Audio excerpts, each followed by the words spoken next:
ಅತ್ಯಾಚಾರ ಆರೋಪದಡಿ ಶಾಸಕ ಮುನಿರತ್ನ ಬಂಧನಾಗಿದೆ. ಅಟ್ರಾಸಿಟಿ ಪ್ರಕರಣದಲ್ಲಿ ಅಂಧರಾಗಿದ್ರು ಮುನಿರತ್ನ.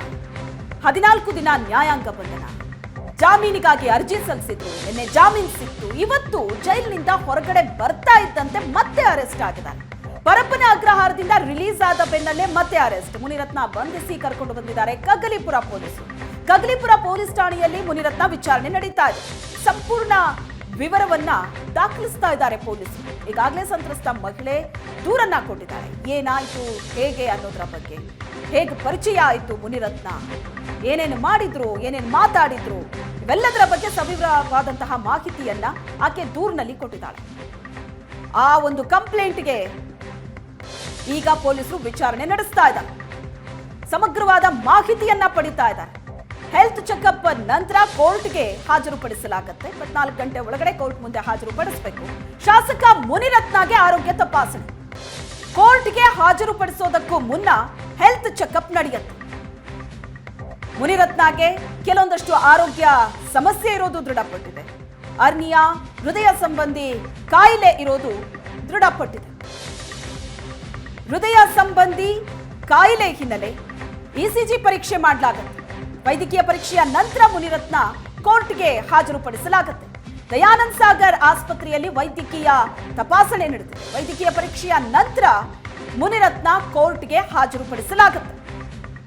ಈ ಪ್ರಕರಣದಲ್ಲಿ ಸಂತ್ರಸ್ತ ಮಹಿಳೆ ಕೊಟ್ಟಂತಹ ಅತ್ಯಾಚಾರ ಕೇಸ್ ಏನಿದೆ ಅದರಲ್ಲಿ ಸಮಗ್ರವಾದ ವಿಚಾರಣೆ ಆಗಬೇಕಾಗಿದೆ. ಹಾಗಾಗಿ ಕಸ್ಟಡಿಗೆ ಕೊಡಿ ಅಂತ ಮನವಿ ಮಾಡಲಿದ್ದಾರೆ ಪೊಲೀಸರು. ಡಿವೈಎಸ್ಪಿ ದಿನಕರ್ ಶೆಟ್ಟಿಯಿಂದ ಮುನಿರತ್ನ ವಿಚಾರಣೆ ನಡೆದಿದೆ. ಮುನಿರತ್ನ ಬಗ್ಗೆ ಇಂಚಿಂಚು ಮಾಹಿತಿಯನ್ನ ಪೊಲೀಸರು ಪಡಿತಾ ಇದ್ದಾರೆ. ಏಷ್ಯಾನೆಟ್ ಸುವರ್ಣ ನ್ಯೂಸ್ನಲ್ಲಿ ಮುನಿರತ್ನ ವಿಚಾರಣೆಯ ಎಕ್ಸ್ಕ್ಲೂಸಿವ್ ಆದಂತಹ ಇನ್ಫಾರ್ಮೇಶನ್. ಹೆಸರು, ವಿಳಾಸ, ಫೋನ್ ನಂಬರ್, ಚುನಾವಣೆ ವೇಳೆ 8 ಕೇಸ್ ಇದೆ ಅನ್ನೋದು ಕೂಡ ಅಫಿಡವಿಟ್ ನಲ್ಲಿ ಉಲ್ಲೇಖ ಆಗಿದೆ. ಹಳೆ ಕೇಸ್ಗಳ ಬಗ್ಗೆ ಕೂಡ ವಿಚಾರಿಸ್ತಾ ಇದ್ದಾರೆ ಪೊಲೀಸರು. ಸಂತ್ರಸ್ತೆ ನೀಡಿದ ದೂರಿನ ಬಗ್ಗೆ ಮಾಹಿತಿ ಇದೆಯಾ ಅನ್ನೋ ಪ್ರಶ್ನೆ ಕೂಡ ಕೇಳಿದ್ದಾರೆ. ವಕೀಲರಿಂದ ನನಗೆ ಮಾಹಿತಿ ಬಂದಿದೆ ಅಂತ ಮುನಿರತ್ನ ಹೇಳ್ತಾರೆ. ಸಂತ್ರಸ್ತ ಮಹಿಳೆ ಆಕೆ ಯಾವಾಗ್ನಿಂದ ಪರಿಚಯ ನಿಮಗೆ? ಈ ಪ್ರಶ್ನೆಗೆ ಉತ್ತರ ಕೊಟ್ಟಿದ್ದಾರೆ ಮುನಿರತ್ನ. ಸಂತ್ರಸ್ತ ಮಹಿಳೆ ಯಾರು, ಆಕೆ ಯಾವಾಗ್ನಿಂದ ಪರಿಚಯ, ಇಂತ ಹಲವು ಪ್ರಶ್ನೆಗಳನ್ನ ಕೇಳಿದ್ದಾರೆ. ಯಾವ್ಯಾವ ಕೇಸ್ ದಾಖಲಾಗಿದೆ? 354A ಲೈಂಗಿಕ ದೌರ್ಜನ್ಯ ಪ್ರಕರಣ ಆಯಿತು. 354A ಅಡಿ ಲೈಂಗಿಕ ದೌರ್ಜನ್ಯ ಪ್ರಕರಣ ದಾಖಲಾಗಿದೆ. 354C ಮಹಿಳೆಯರ ಇಚ್ಛೆಗೆ ವಿರುದ್ಧವಾಗಿ ಚಿತ್ರೀಕರಣ ಮಾಡೋದು, ವಿಡಿಯೋ ಮಾಡೋದು ಮುನಿರತ್ನ ವಿರುದ್ಧ ದಾಖಲಾದಂತಹ ಕೇಸ್ ಇದು. ಜನಪ್ರತಿನಿಧಿಯಿಂದ ಅತ್ಯಾಚಾರ 376N2 ಈ ಪ್ರಕರಣ ದಾಖಲಾಗಿದೆ. 506 ಜೀವ ಬೆದರಿಕೆ ಹಾಕಿದಂತ ಆರೋಪ ಕೂಡ ಇದೆ. ಮುನಿರತ್ನ ವಿರುದ್ಧ ದಾಖಲಾಗಿರುವಂತಹ ಕೇಸ್ಗಳ ಪಟ್ಟಿ ಇದು. 504 ಉದ್ದೇಶಪೂರ್ವಕವಾಗಿ ನಿಂದನೆ ಮಾಡಿದಂತಹ ಆರೋಪವನ್ನು ಕೂಡ ಈಗ ಶಾಸಕರು ಎದುರಿಸ್ತಾ ಇದ್ದಾರೆ. 120B ಅಪರಾಧಿಕ ಒಳಸಂಚು ನಡೆಸಿದಂತಹ ಆರೋಪ ಮುನಿರತ್ನ ಮೇಲಿದೆ. ಸಂತ್ರಸ್ತ ಮಹಿಳೆ ಕೊಟ್ಟಂತಹ ದೂರಿನ ಮೇಲೆ ದಾಖಲಾಗಿರುವಂತಹ ಸೆಕ್ಷನ್ಗಳಿವೆ. ಕಾನೂನು ಬಾಹಿರ ಸಭೆ 149 ಸೆಕ್ಷನ್ ಅಡಿ ಮುನಿರತ್ನ ವಿರುದ್ಧ ಯಾವ ಯಾವ ಕೇಸ್ಗಳು ದಾಖಲಾಗಿದೆ ಅಂತ 406 ನಂಬಿಕೆ ದ್ರೋಹ ಜೊತೆಗೆ ಹಳೆ ಕೇಸ್ಗಳ ಬಗ್ಗೆ ಕೂಡ ಪೊಲೀಸರು ಈಗ ವಿಚಾರಣೆ ನಡೆಸ್ತಾ ಇದ್ದಾರೆ. ಸುಲಿಗೆ ಮಾಡದಂತ ಪ್ರಕರಣ 384 ದಾಖಲಾಗಿದೆ.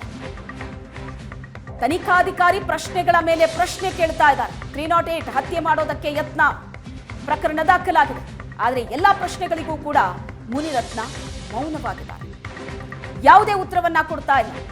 ಹಳೆ ಕೇಸ್ಗಳ ಬಗ್ಗೆ ಕೂಡ ಪ್ರಶ್ನೆ ಮಾಡ್ತಾ ಇದ್ದಾರೆ. ಅತ್ಯಾಚಾರ ಕೇಸ್ನಲ್ಲಿ ಮುನಿರತ್ನ ಅರೆಸ್ಟ್ ಆಗಿದ್ದಾರೆ. What next? ಹಾಗಾದ್ರೆ ಡಿವೈಎಸ್ಪಿ ದಿನಕರ್ ಶೆಟ್ಟಿಯಿಂದ ಮುನಿರತ್ನ ವಿಚಾರಣೆ ತೀವ್ರವಾಗಿ ನಡೀತಾ ಇದೆ. ಎಫ್ಐಆರ್ ನಲ್ಲಿ ಉಲ್ಲೇಖ ಆಗಿರೋ ಅಂಶಗಳ ಮೇಲೆ ವಿಚಾರಣೆ ನಡೆಸ್ತಾ ಇದ್ದಾರೆ. ಈಗಾಗಲೇ ರಿಮಾಂಡ್ ಅಪ್ಲಿಕೇಶನ್ ಅನ್ನ ಸಿದ್ಧಪಡಿಸ್ತಾ ಇದ್ದಾರೆ ಪೊಲೀಸರು. ಮಧ್ಯಾಹ್ನದ ನಂತರ ಕೋರ್ಟ್ಗೆ ಹಾಜರುಪಡಿಸ್ತಾರೆ. ಹೆಲ್ತ್ ಚೆಕಪ್ ಆದ ನಂತರ ಕೋರ್ಟ್ಗೆ ಹಾಜರುಪಡಿಸಲಾಗುತ್ತೆ. ಈಗ ತಾನೇ ಅಟ್ರಾಸಿಟಿ ಪ್ರಕರಣದಲ್ಲಿ ಜಾಮೀನನ್ನ ಪಡೆದು ಹೊರಗಡೆ ಬಂದಿದ್ರು. ಹೊರಗಡೆ ಬರ್ತಾ ಇದ್ದಂತೆ ಅವರನ್ನ ಅರೆಸ್ಟ್ ಮಾಡಿದ್ದಾರೆ. ಮುನಿರತ್ನ ಮೇಲೆ ದಾಖಲಾಗಿರುವಂತಹ ಕೇಸ್ಗಳು ಯಾವ್ಯಾವುದು ಅನ್ನೋದನ್ನ ನೋಡಿದ್ರು. ಜೊತೆಗೆ ವಿಚಾರಣೆ ಕೂಡ ಎದುರಿಸಬೇಕಾಗಿದೆ. ವಿಚಾರಣೆ ಎದುರಿಸ್ತಾ ಇದ್ದಾರೆ. ಈ ಪ್ರಕರಣ ಬಹಳ ದೊಡ್ಡ ಸಂಕಷ್ಟವನ್ನ ತಂದಿಡ್ತಾ ಇದೆ ಶಾಸಕ ಮುನಿರತ್ನ. ಜೊತೆಗೆ ರಾಜಕೀಯವಾಗಿಯೂ ಕೂಡ ಬಹಳ ದೊಡ್ಡ ಜಟಾಪಟಿಗೆ ಕಾರಣ ಆಗಿದೆ. ಕಾಂಗ್ರೆಸ್ ಮುನಿರತ್ನರ ಈ ನಡೆಯನ್ನ ಅವ್ರ ಮೇಲೆ ದಾಖಲಾಗಿರುವಂತಹ ಪ್ರಕರಣ ಆಗಿರ್ಬೋದು ಅಥವಾ ಅವ್ರು ಆಡಿರುವಂತಹ ಮಾತು ಇದನ್ನ ಬಹಳ ವಿರೋಧ ಪಡಿಸ್ತಾ ಇದ್ರೆ ಬಿಜೆಪಿ ಇದಕ್ಕೆ ಏನ್ ಹೇಳ್ತಾ ಇದೆ, ಕಾಂಗ್ರೆಸ್ ಮತ್ತು ಬಿಜೆಪಿ ನಾಯಕರ ಹೇಳಿಕೆಗಳು ಏನು ಅನ್ನೋದನ್ನ ನೋಡೋಣ.